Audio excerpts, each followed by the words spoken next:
નમસ્કાર વિદ્યાર્થી મિત્રો, લાસ્ટ લેક્ચરની અંદર આપણે પૃથ્વીના ચુંબકત્વ વિશે ભણ્યા હતા. બરાબર. આજના આ લેક્ચરની અંદર આપણે ભણશું કે પૃથ્વીનું ચુંબકીય ક્ષેત્ર નક્કી કરવા માટેના બે પ્રાચલો અને બે ઘટકો છે. બરાબર. પૃથ્વીનું ચુંબકીય ક્ષેત્ર નક્કી કરતા બે પ્રાચલો પૈકી પહેલો પ્રાચલ છે ચુંબકીય ડેક્લિનેશન અથવા તો એનું બીજું નામ છે ચુંબકીય દિક્પાત કોણ, જેને કેપિટલ ડી વડે દર્શાવવામાં આવે છે. બરાબર. પૃથ્વીનું ચુંબકીય ક્ષેત્ર નક્કી કરતા બે પ્રાચલો પૈકી અહીંયા આપણે અત્યારે પહેલા પ્રાચલની વાત કરીએ, જેનું નામ છે ચુંબકીય ડેક્લિનેશન અથવા તો ચુંબકીય દિક્પાત કોણ, જેને કેપિટલ ડી વડે દર્શાવવામાં આવે છે. લાસ્ટ લેક્ચરની અંદર આપણે જ્યારે પૃથ્વીનું ચુંબકત્વ એના વિશેનો અભ્યાસ કરતા હતા ત્યારે આપણે બે માહિતી મેળવી હતી, એક તો અક્ષાંશ અને બીજું રેખાંશ. તમને યાદ હશે, રેખાંશ કોને કહેતા હતા? તો કે પૃથ્વીના ભૌગોલિક ઉત્તર ધ્રુવ અને દક્ષિણ ધ્રુવ એને સમાવતું એક વર્તુળ દોરીએ તો એને કહેવામાં આવે છે રેખાંશ. બરાબર. સમજો કે આ આપણી પૃથ્વી છે, એનો આ ભૌગોલિક ઉત્તર ધ્રુવ છે અને આ ભૌગોલિક દક્ષિણ ધ્રુવ છે, તો એને સમાવતું આપણે આ રીતે વર્તુળ દોરીએ તો એને કહેવામાં આવે છે રેખાંશ. બરાબર. એને આપણે અહીંયા આકૃતિમાં દર્શાવવાની ટ્રાય કરીએ. સમજો કે આ આપણી એક કાલ્પનિક પૃથ્વી છે અને આ જે પૃથ્વી જે ધરીની આસપાસ પરિભ્રમણ કરે છે, આ એની ભ્રમણાક્ષ છે કે જેની આસપાસ પૃથ્વી આ રીતે આ દિશાની અંદર ચાક ગતિ કરે છે. બરાબર. આ ભ્રમણાક્ષ એને આપણે નામ આપ્યું હતું r ડેશ, જેને આપણે કહેતા હતા પૃથ્વીની ભૌગોલિક ભ્રમણાક્ષ. આ પૃથ્વીની જે ભૌગોલિક ભ્રમણાક્ષ છે એ ભ્રમણાક્ષ પર પૃથ્વીની સપાટીનું આ બિંદુ, જેને નામ આપ્યું હતું NG, જીઓગ્રાફિક નોર્થ પોલ, ભૌગોલિક ઉત્તર ધ્રુવ, અને ભૌગોલિક ભ્રમણાક્ષ પર પૃથ્વીની સપાટી પરનું આ બિંદુ, જેને નામ આપ્યું હતું આપણે SG, જીઓગ્રાફિક સાઉથ પોલ, ભૌગોલિક દક્ષિણ ધ્રુવ. બરાબર છે. તો આટલી માહિતી આપણે જ્યારે પૃથ્વીનું ચુંબકત્વ વિશેનો અભ્યાસ કરતા હતા ત્યારે મેળવી ગયા છે. અહીંયા આગળ આપણે પૃથ્વીની સપાટી ઉપર કોઈ એક બિંદુ ધારીએ, ધારો કે ભૌગોલિક ઉત્તર ધ્રુવ, અને આ ભૌગોલિક ઉત્તર ધ્રુવ છે એમાંથી આપણે એક રેખાંશ દોરીએ, ભૌગોલિક ઉત્તર ધ્રુવ અને દક્ષિણ ધ્રુવને સમાવતું એક વર્તુળ દોરીએ જે રેખાંશ તરીકે ઓળખાય. બરાબર. તો પૃથ્વીના સપાટી પરના આ બિંદુએથી આપણે એક ભૌગોલિક ઉત્તર ધ્રુવ અને દક્ષિણ ધ્રુવને સમાવતું એક વર્તુળ દોરીએ જે પાછળની સાઈડ પણ હશે. બરાબર. જેને કહેવામાં આવે છે રેખાંશ. આ જે રેખાંશ વર્તુળ છે એ ભૌગોલિક ઉત્તર દક્ષિણ દિશા દર્શાવે. શું બતાવે? રેખાંશ ભૌગોલિક ઉત્તર દક્ષિણ દિશા દર્શાવે. બરાબર. રેખાંશની ઉત્તર ધ્રુવ તરફની રેખા એ સાચી ઉત્તર દિશા દર્શાવે અને આ રેખાંશની દક્ષિણ ધ્રુવ તરફની રેખા એ સાચી દક્ષિણ દિશા દર્શાવે. બરાબર. માટે આપણે આના વિશે થોડીક લખીએ કે પૃથ્વીની સપાટી પર કોઈ એક બિંદુ ધારો, જે આપણે ધાર્યું છે ભૌગોલિક ઉત્તર ધ્રુવ. આ બિંદુએ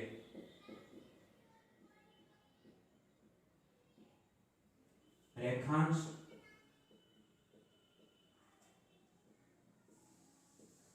વર્તુળની દિશા ભૌગોલિક ઉત્તર દક્ષિણ દિશા દર્શાવે છે. રેખાંશની ઉત્તર ધ્રુવ તરફની રેખા સાચી ઉત્તર દિશા દર્શાવે છે અને એનાથી ઉલટું પણ આ જે રેખાંશ છે એના દક્ષિણ ધ્રુવ તરફની રેખા એ સાચી દક્ષિણ દિશા દર્શાવે છે, બરાબર. માટે અહીંયા આપણે પૃથ્વીની સપાટી ઉપર એક બિંદુ ધાર્યું, એ બિંદુને અનુલક્ષીને આપણે રેખાંશ દોરી, બરાબર છે. પૃથ્વીના ભૌગોલિક ઉત્તર ધ્રુવ અને દક્ષિણ ધ્રુવને સમાવતી એક આપણે રેખા દોરી, જેને આપણે રેખાંશ કહીએ છીએ. આ રેખાંશની આ જે રેખાંશ છે એની ઉત્તર ધ્રુવ તરફની રેખા એ સાચી ઉત્તર દિશા દર્શાવશે અને દક્ષિણ ધ્રુવ તરફની રેખા એ સાચી દક્ષિણ દિશા દર્શાવશે. હકીકતમાં આ જે રેખાંશ વર્તુળ છે એ ભૌગોલિક ઉત્તર દક્ષિણ દિશા દર્શાવે છે. માટે આ જે રેખાંશ વર્તુળ અને પૃથ્વીની ભ્રમણાક્ષ એને સમાવતું આ જે ઉધ્વ સમતલ છે એ ઉધ્વ સમતલને કહેવામાં આવે છે ભૌગોલિક ધ્રુવ તલ, અથવા તો એને કહેવામાં આવે છે જીઓગ્રાફિક મેરિડિયન, જેને કેપિટલ GM વડે બતાવે, બરાબર છે. આ રેખાંશ વર્તુળ અને આ ભૌગોલિક ભ્રમણાક્ષ એને સમાવતું આ ઉધ્વ સમતલ, જેને કહેવામાં આવે છે ભૌગોલિક ધ્રુવ તલ અથવા તો જીઓગ્રાફિક મેરિડિયન, બરાબર, જેને GM વડે પણ દર્શાવવામાં આવે છે. આ રેખાંશ વર્તુળ છે એ ભૌગોલિક ઉત્તર દક્ષિણ દિશા દર્શાવે છે. માટે આપણે લખીએ કે રેખાંશ વર્તુળ અને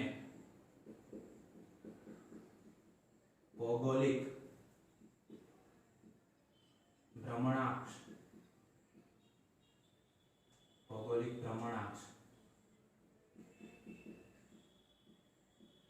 ને સમાવતું ઉધ્વ સમતલ ભૌગોલિક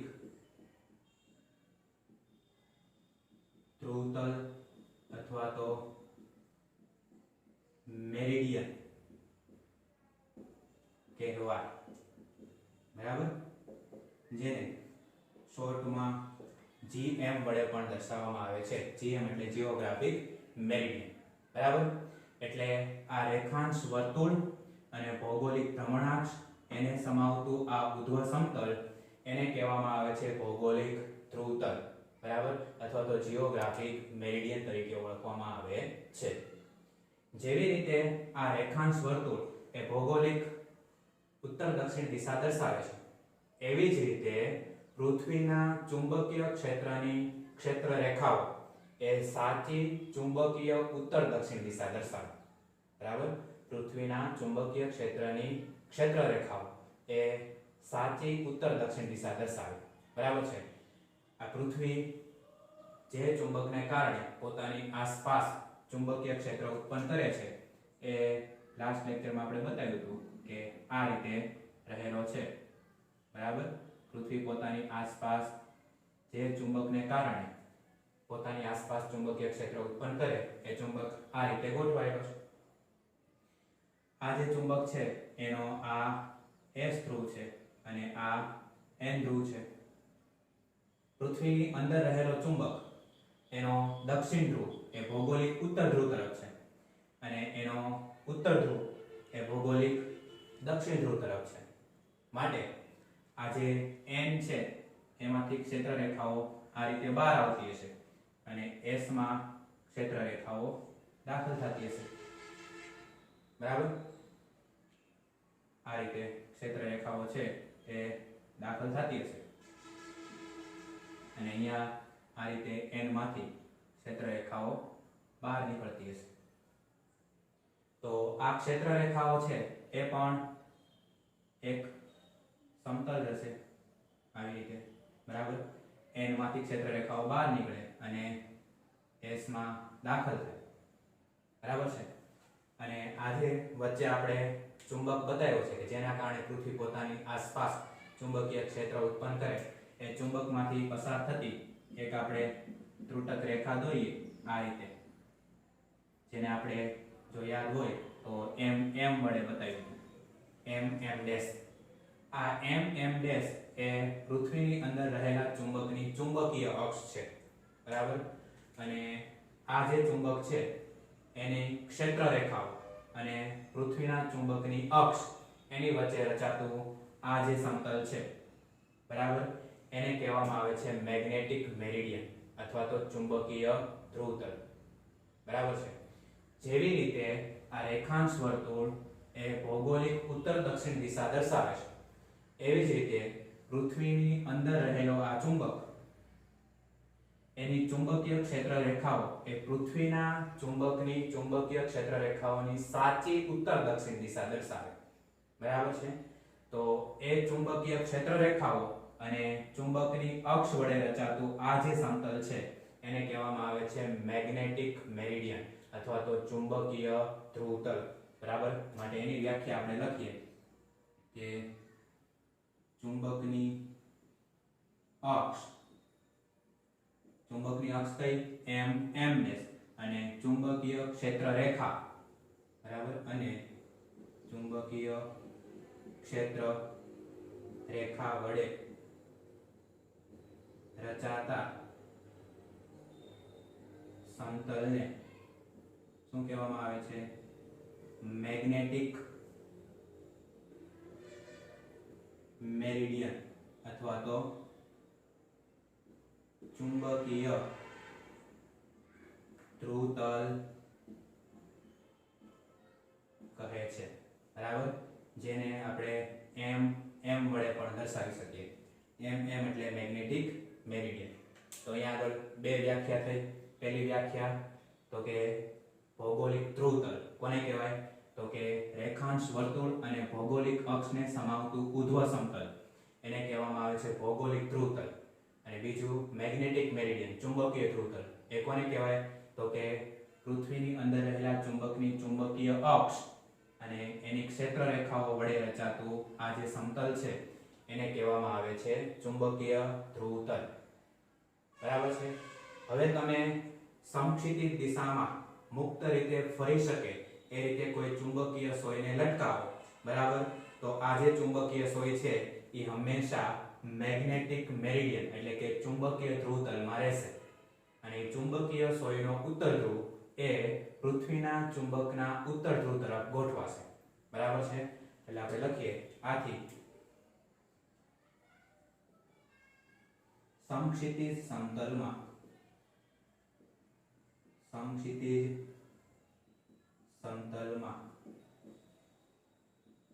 મુક્ત રીતે ફરી શકે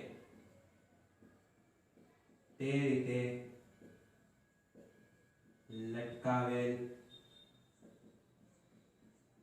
ચુંબકીય સોય હંમેશા મેગ્નેટિક મેરિડિયનમાં રહેશે અને સોયનો ઉત્તર ધ્રુવ પૃથ્વીના ચુંબકના ઉત્તર ધ્રુવ તરફ ગોઠવાશે, બરાબર છે. આ મેગ્નેટિક મેરિડિયન વિશે આપણને ખબર પડી જાય પછી જો આપણે ચુંબકીય સોય છે એને સમક્ષિતિજ સમતલમાં મુક્ત રીતે ફરી શકે એ રીતે લટકાવીએ તો ચુંબકીય સોય હંમેશા ચુંબકીય ધ્રુવતલની અંદર રહેશે અને ચુંબકીય સોયનો ઉત્તર ધ્રુવ આજે પૃથ્વીનો ચુંબકીય ઉત્તર ધ્રુવ છે એના તરફ ગોઠવાશે. તમને યાદ હોય તો આ ચુંબકીય ક્ષેત્ર રેખા પરનો પૃથ્વીનો આ ભાગ જેને આપણે એમ વડે બતાવતા હતા, બરાબર, અને આ ભાગ છે ને એમ વડે. તો આ એમ છે એ પૃથ્વીના ચુંબકનો ઉત્તર ધ્રુવ છે અને એમ છે એ પૃથ્વીના ચુંબકનો દક્ષિણ ધ્રુવ. એટલે આપણે સમક્ષિતિજ સમતલમાં મુક્ત રીતે ભ્રમણ કરી શકે એ રીતે ચુંબકીય સોયને આપણે લટકાવી તો એ હંમેશા મેગ્નેટિક મેરિડિયનમાં રહેશે અને ચુંબકીય સોયનો ઉત્તર ધ્રુવ એ પૃથ્વીના ચુંબકના ઉત્તર ધ્રુવ તરફ ગોઠવાશે, બરાબર છે. માટે મેગ્નેટિક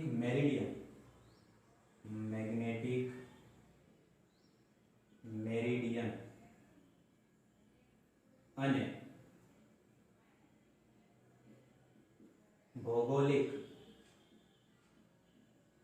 ધ્રુવતલ વચ્ચેના ખૂણાને મેગ્નેટિક ડેક્લિનેશન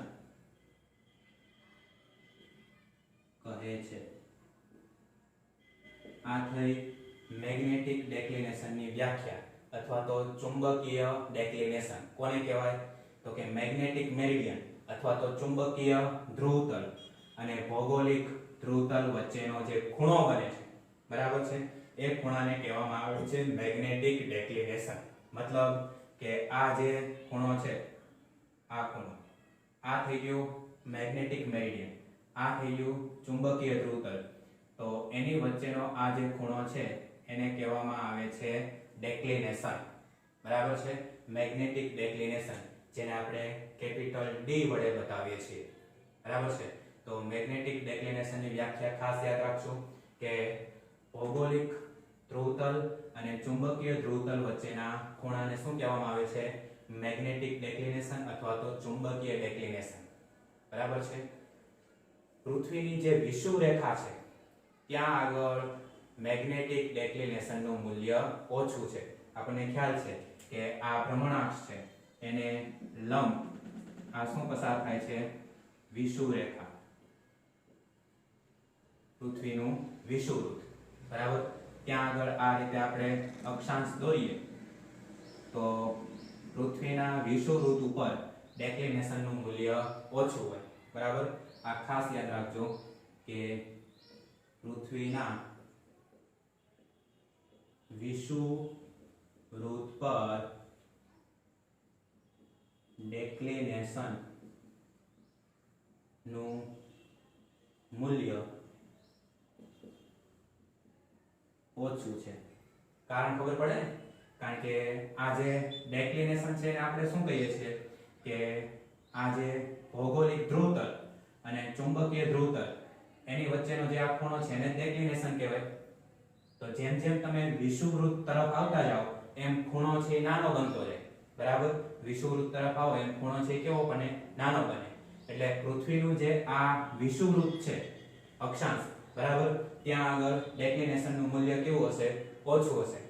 તમે વિષુવવૃત્ત પરથી જેમ જેમ આમ ઉત્તર તરફ જતા જાઓ તો આ કહેવાય ઉત્તર અક્ષાંશ. બરાબર.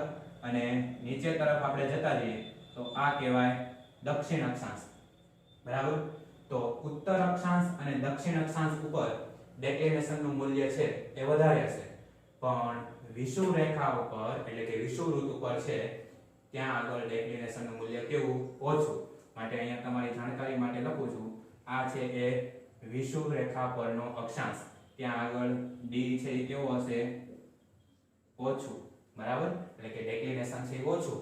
પછી ત્યાંથી તમે જેમ જેમ ઉત્તર અક્ષાંશ પર જાઓ અહીંયા તો મોટા અક્ષાંશ પાસે ડેક્લિનેશન કેવું હશે? વધુ હશે. એટલે અહીંયા આપણે લખીએ ડી વધુ. એવી જ રીતે અહીંયા પણ ડી કેવું હશે? વધુ હશે. બરાબર. તો આપણે લખીએ કે મોટા અક્ષાંશ પાસે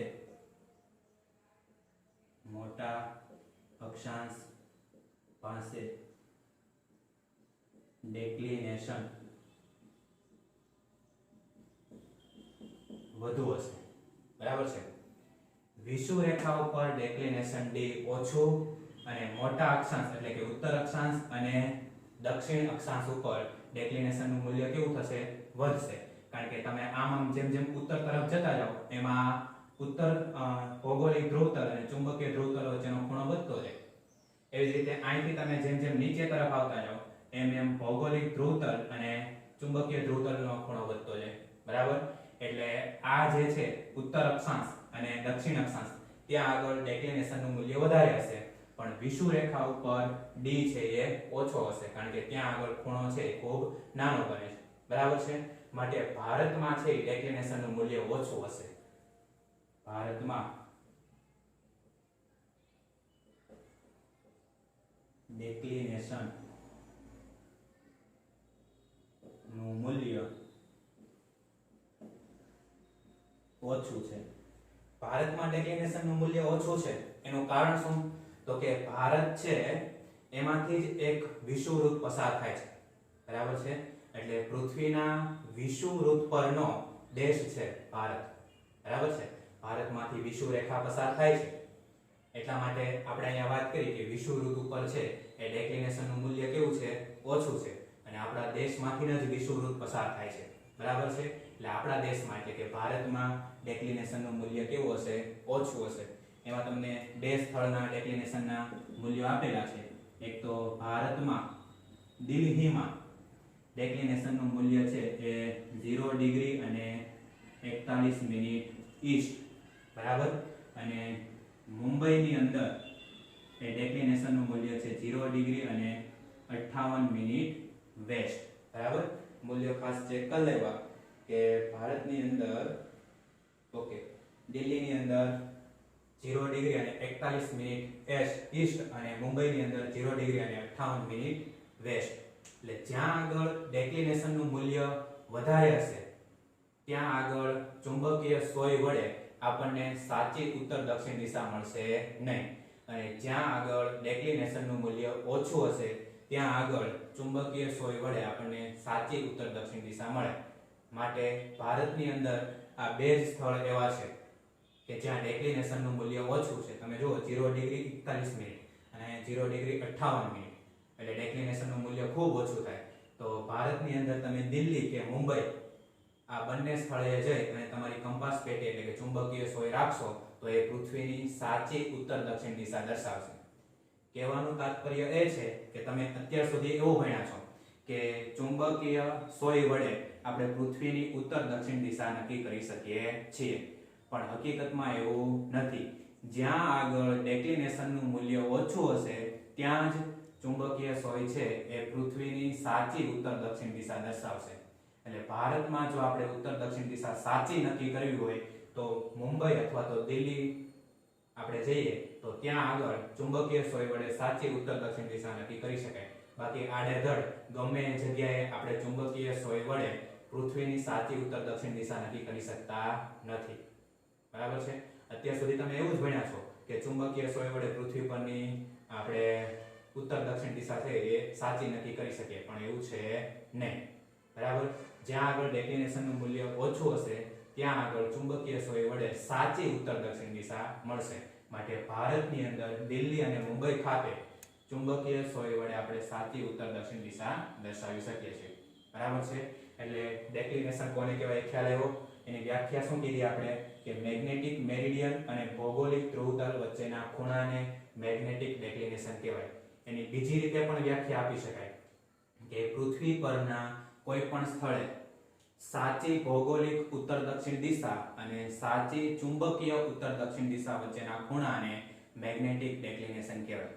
બીજી રીતે વ્યાખ્યા શું આપી શકાય કે પૃથ્વી પરના કોઈ પણ સ્થળે સાચી ભૌગોલિક ઉત્તર દક્ષિણ દિશા અને સાચી ચુંબકીય ઉત્તર દક્ષિણ દિશા વચ્ચેના ખૂણાને મેગ્નેટિક ડેક્લિનેશન કહેવાય. અને ત્રીજી રીતે પણ વ્યાખ્યા આપણે આપી શકીએ કે પૃથ્વીની સપાટી પરના કોઈ પણ સ્થળે પસાર થતું રેખાંશ વર્તુળ અને ચુંબકીય ક્ષેત્રરેખા વચ્ચેના ખૂણાને પણ શું કહેવામાં આવે છે? મેગ્નેટિક ડેક્લિનેશન. એટલે આપણે મેગ્નેટિક ડેક્લિનેશન છે એની ત્રણ વ્યાખ્યા આપી શકીએ. એમાંની એક વ્યાખ્યા મેં અહીંયા લખી છે જે ટેક્સ્ટ બુકની અંદર આપેલી છે એ છે મેગ્નેટિક મેરિડિયન અને ભૌગોલિક ધ્રુવતલ વચ્ચેના ખૂણાને મેગ્નેટિક ડેક્લિનેશન કહે છે. બીજી વ્યાખ્યા આપણે આપી શકીએ કે પૃથ્વીની સપાટી પરના કોઈ પણ સ્થળે સાચી ભૌગોલિક ઉત્તર દક્ષિણ દિશા અને સાચી ચુંબકીય ઉત્તર દક્ષિણ દિશા વચ્ચેના ખૂણાને મેગ્નેટિક ડેક્લિનેશન કહેવાય છે. અને ત્રીજી રીતે પણ વ્યાખ્યા આપી શકાય એ છે પૃથ્વીની સપાટી પરના કોઈ પણ સ્થળે પસાર થતા રેખાંશ વર્તુળ અને ચુંબકીય ક્ષેત્રરેખા વચ્ચેના ખૂણાને મેગ્નેટિક મેરિડિયન કહેવામાં આવે છે, મેગ્નેટિક ડેક્લિનેશન કહેવામાં આવે છે, બરાબર છે? તો આ થઈ ગયો પૃથ્વીનું ચુંબકીય ક્ષેત્ર નક્કી કરતો પહેલો પ્રાચલ જેનું નામ છે ચુંબકીય ડેક્લિનેશન અને ચુંબકીય દિક્પાત કોણ. ચુંબકીય ડેક્લિનેશન નક્કી કરવા માટે આપણને બે વ્યાખ્યા આવડતી હોવી જોઈએ. એક છે ભૌગોલિક ધ્રુવતલ અને બીજું છે ચુંબકીય ધ્રુવતલ. ભૌગોલિક ધ્રુવતલ અને ચુંબકીય ધ્રુવતલ એની વચ્ચેનો જે ખૂણો છે એને કહેવામાં આવે છે ડેક્લિનેશન, બરાબર છે? વિષુવવૃત્ત ઉપર ડેક્લિનેશનનું મૂલ્ય ઓછું છે, બરાબર છે. જેમ જેમ તમે ઉત્તર દિશા તરફ ને દક્ષિણ દિશા તરફ જતા જશો એમ ઉત્તર અક્ષાંશ અને દક્ષિણ અક્ષાંશ ઉપર ત્યાં આગળ ડેક્લિનેશનનું મૂલ્ય વધારે છે. ભારતમાં ડેક્લિનેશનનું મૂલ્ય ઓછું છે કારણ કે ભારત છે એ વિષુવવૃત્ત પરનો દેશ છે, બરાબર છે. અને એમાં પણ મુંબઈ અને દિલ્હી ખાતે ડેક્લિનેશનના મૂલ્યો આટલા છે, બરાબર. ત્યાં આગળ ચુંબકીય સોય વડે સાચી ઉત્તર દક્ષિણ દિશા નક્કી થાય. બાકી દરેક જગ્યાએ છે ચુંબકીય સોય વડે આપણે સાચી ઉત્તર દક્ષિણ દિશા નક્કી કરી શકતા નથી, બરાબર. એની અંદર આટલો ફેર રહે, બરાબર. આ સાચી ઉત્તર દક્ષિણ દિશાના આ ચુંબકીય સોય, તો એની વચ્ચે તમને આટલો ફેર જોવા મળે, બરાબર છે. તો આ થઈ ગયો પૃથ્વીનું ચુંબકીય ક્ષેત્ર નક્કી કરતો પહેલો પ્રાચલ, ચુંબકીય ડેક્લિનેશન અથવા ચુંબકીય દિક્પાત કોણ, જેને કેપિટલ ડી વડે દર્શાવવામાં આવે છે, બરાબર. તો વ્યવસ્થિત આ બધી વસ્તુ તમારે અહીંથી લખી લેવાની છે.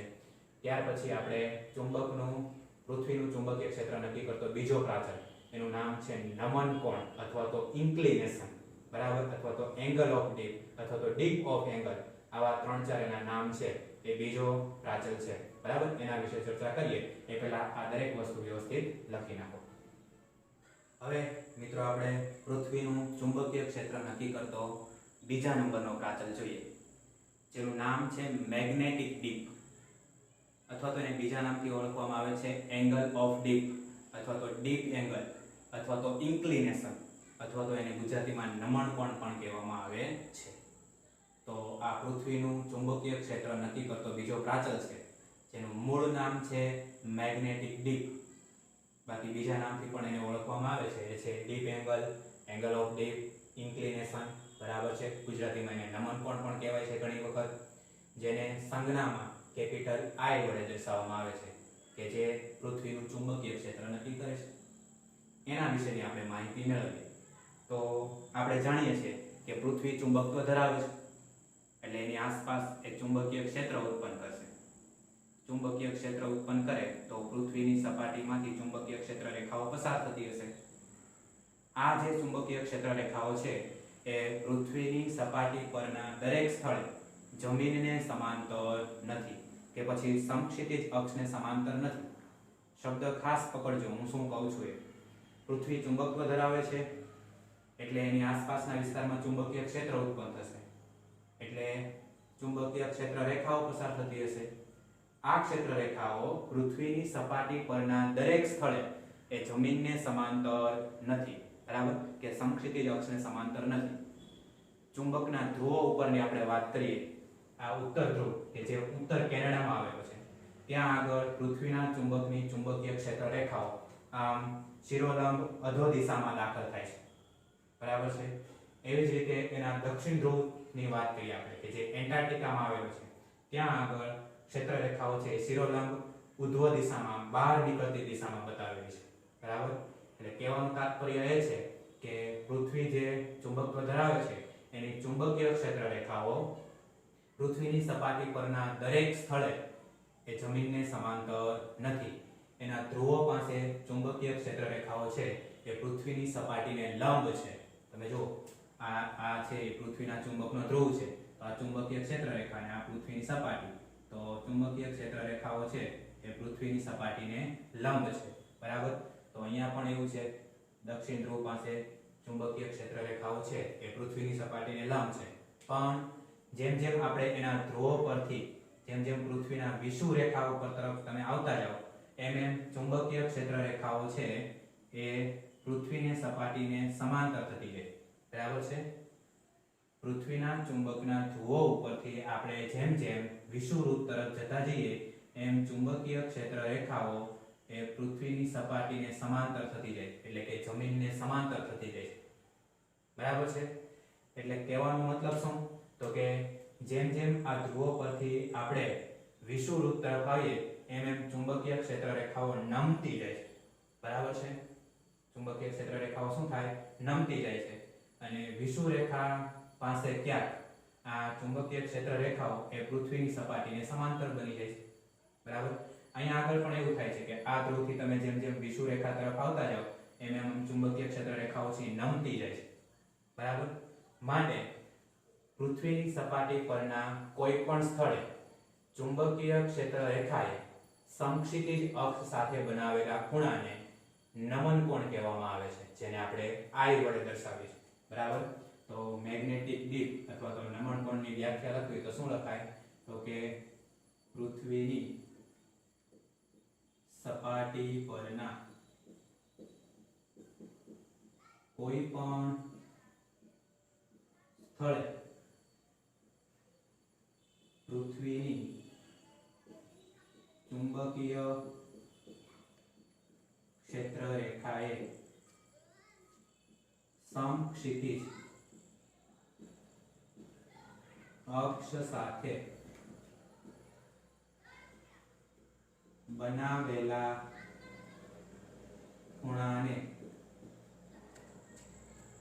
નમન કોણ I કહે છે. બરાબર.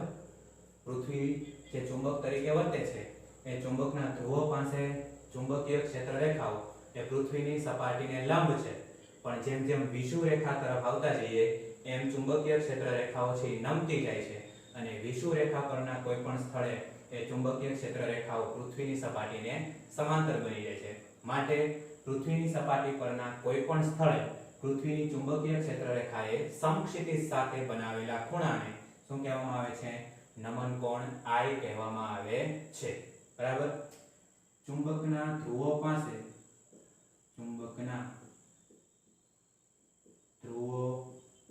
પાસે I બરાબર 90 ડિગ્રી અથવા તો π/2 રેડિયન. ખ્યાલ આવે છે?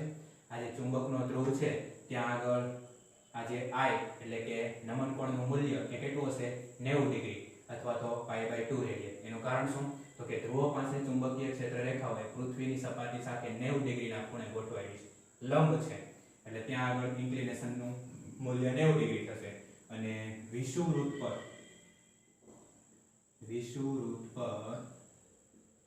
I બરાબર 0 ડિગ્રી. એનું કારણ શું? તો કે વિષુવવૃત્ત પાસે ચુંબકીય ક્ષેત્ર રેખાઓ અને જમીન એ બંને એકબીજાને સમાંતર થઈ જાય એટલે એની વચ્ચેનો ખૂણો થીટા કેટલો બને? 0 બને. એટલે વિષુવવૃત્ત ઉપર I 0 છે, ઇન્ક્લિનેશનનું મૂલ્ય 0 છે. બરાબર.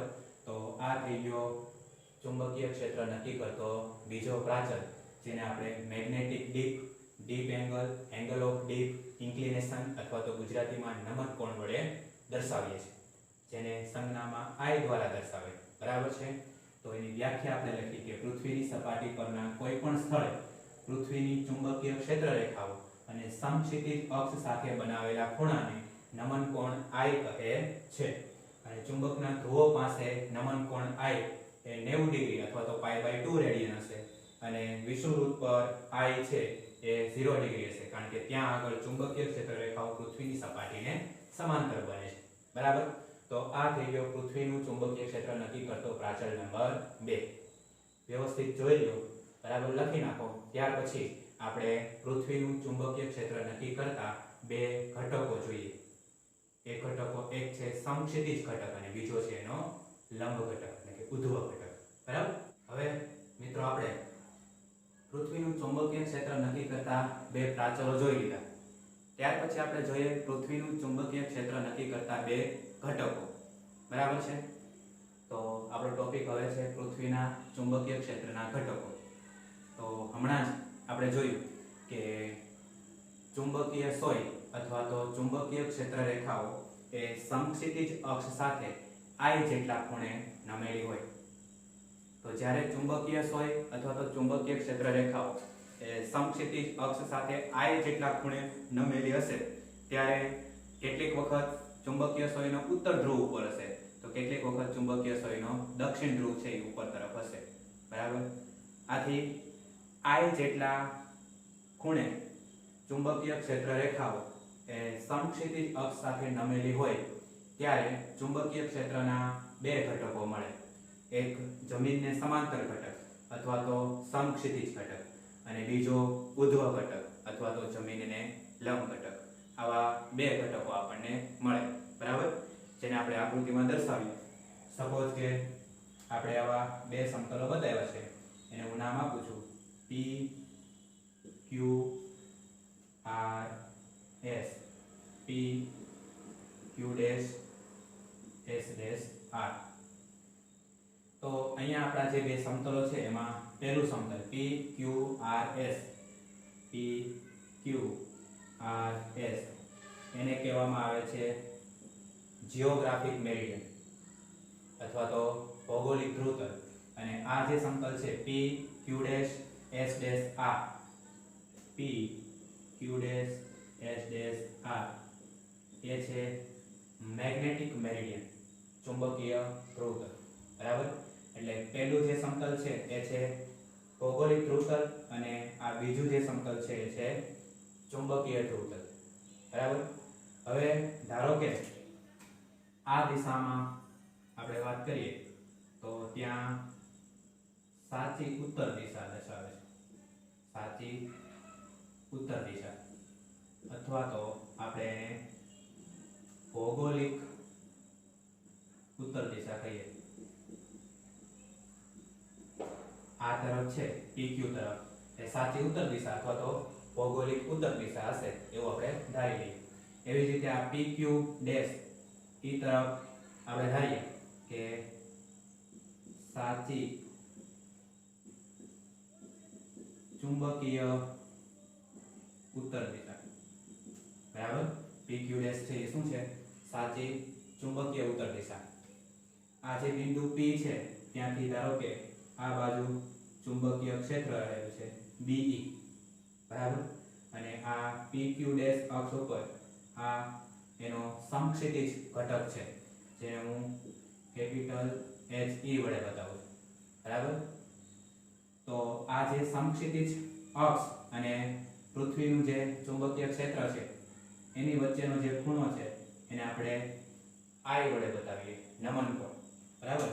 અને આ સાચી ઉત્તર દિશા અને સાચી ચુંબકીય ઉત્તર દિશા એની વચ્ચેનો જે ખૂણો છે એને આપણે કહીએ ડેક્લિનેશન D. હવે જો આ સમક્ષિતિજ ઘટક હોય તો એને લંબ એ કયો થશે? ઉધ્વ ઘટક, જેને આપણે ZE કહીએ. બરાબર. તો આ જે BE છે એનો I ખૂણે ઘટક જે સમક્ષિતિજ ઘટક છે. તો સમક્ષિતિજ ઘટક માટે આપણે લખીએ સમક્ષિતિજ ઘટક કયો છે? HE. તો HE બરાબર શું થશે? BE નો I ખૂણે ઘટક એ આપણને સમક્ષિતિજ ઘટક આપશે અને એના બરાબર આપણે લખી શકીએ BE cos I. બરાબર. સમક્ષિતિજ ઘટક માટે શું લખ્યું? BE નો I ખૂણે ઘટક જે સમક્ષિતિજ ઘટક આપશે. તો HE એ સમક્ષિતિજ ઘટક છે એના બરાબર આપણે BE cos I લખી શકીએ. જો આ જે છે એ સમક્ષિતિજ ઘટક હોય cos I તો એને લંબ હોરિઝોન્ટલ, બરાબર, સોરી, એને લંબ જે ઉધ્વ ઘટક છે ZE. તો આ cos I હોય તો cos I ને લંબ કોણ હોય? sin I. માટે ઉધ્વ ઘટક એ થશે ZE બરાબર BE sin I. બરાબર. તો આ બંને ઘટકો, એક છે સમક્ષિતિજ ઘટક ને બીજો છે ઉધ્વ ઘટક.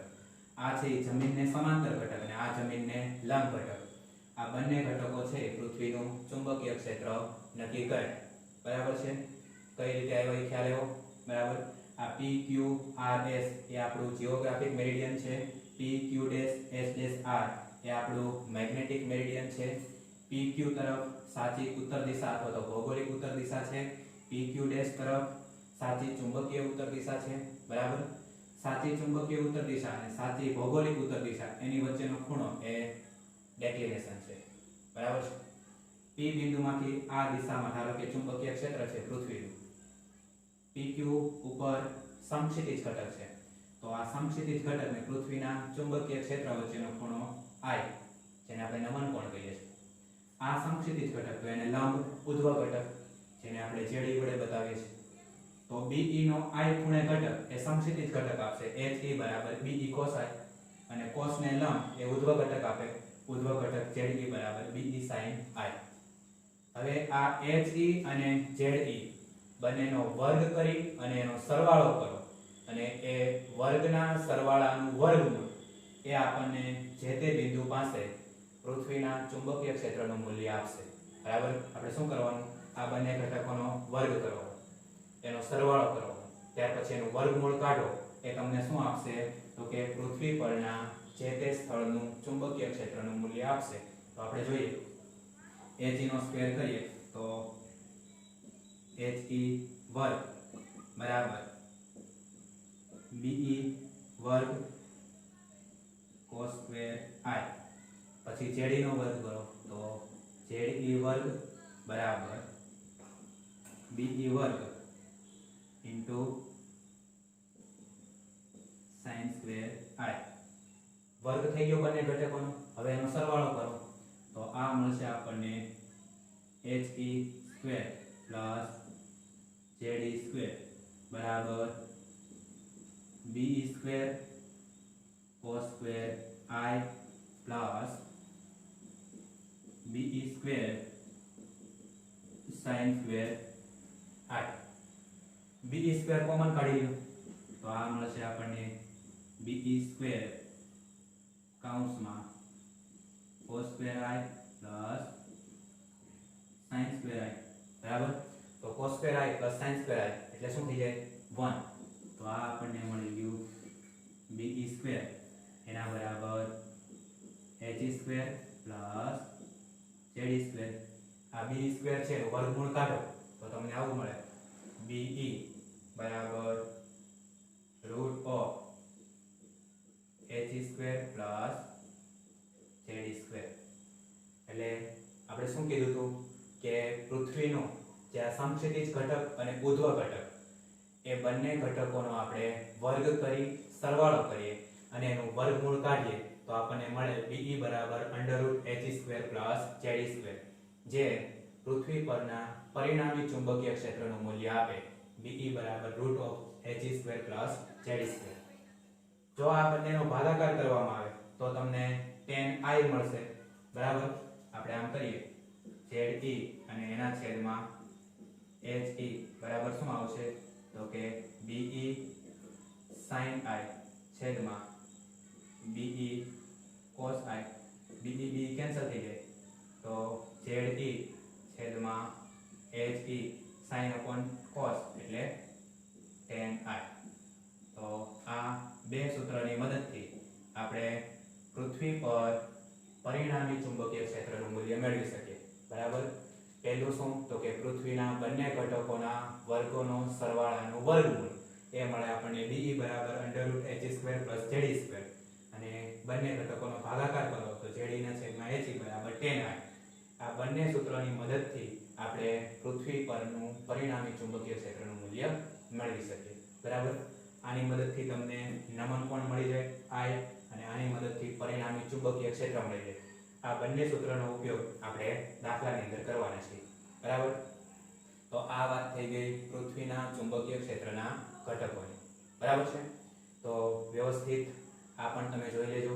તો આજના લેક્ચરની અંદર આપણે ભણ્યા કે પૃથ્વીનું ચુંબકીય ક્ષેત્ર નક્કી કરવા માટેના બે પ્રાચલો, એક ભણ્યા મેગ્નેટિક ડિક્લિનેશન અથવા તો ચુંબકીય દિક્પાત કોણ, અને બીજું આપણે ભણ્યા કે મેગ્નેટિક ડીપ અથવા તો ડીપ એંગલ અથવા તો એંગલ ઓફ ડીપ અથવા તો ઇન્ક્લિનેશન અથવા તો ગુજરાતીમાં એને નમણ પણ કહીએ છીએ. તો આ બે પ્રાચલો ભણ્યા, અને ત્યાર પછી પૃથ્વીનું ચુંબકીય ક્ષેત્ર નક્કી કરતા બે ઘટકો, ઉધ્વ ઘટક અને સમક્ષિતિજ ઘટક. બરાબર, એના ઉપરથી આપણે પૃથ્વીનું ચુંબકીય ક્ષેત્ર નક્કી કરતું સૂત્ર મેળવ્યું. બરાબર, તો આજે આપણે અહીંયા સુધી રાખીએ છીએ. આ દરેક વસ્તુ છે એ તમે વ્યવસ્થિત લખી નાખજો. બરાબર, તૈયાર કરી નાખજો. જ્યાં ક્યાંય સમજ ન પડે ત્યાં મને પૂછી લેજો.